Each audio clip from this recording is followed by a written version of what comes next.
Hi, Professor Clifford. It's Jacqueline Carter, and I have my 12-year-old daughter, Zoe, who's going to help me and be my patient for the head inspection and palpation.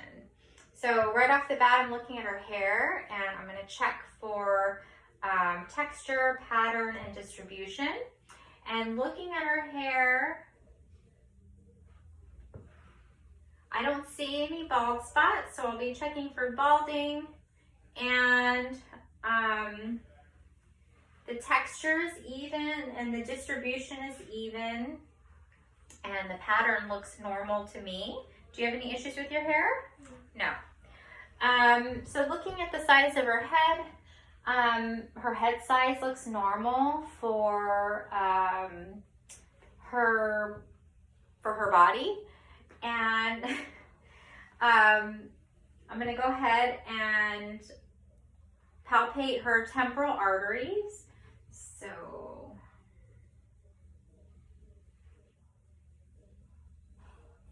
I feel a pulse bilaterally, and now I'm going to check her temporomandible joint. So go ahead and open your mouth and close and open, and then push your bottom teeth out as far forward as you can, and now backwards, and then to each side. Did that hurt at all? No.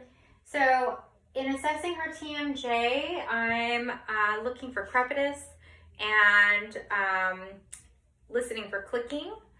And my patient also stated that she didn't feel any pain in performing those movements using her TMJ, but I didn't feel or hear any of those two things, the crepitus and the clicking.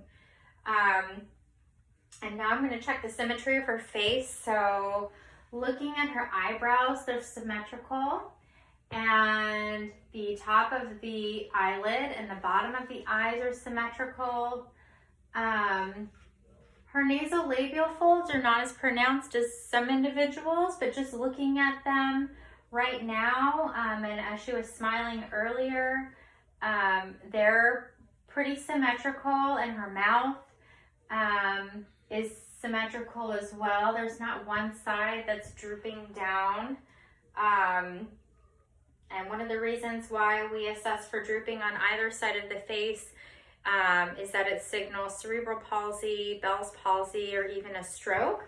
And I don't see any drooping on Zoe's face.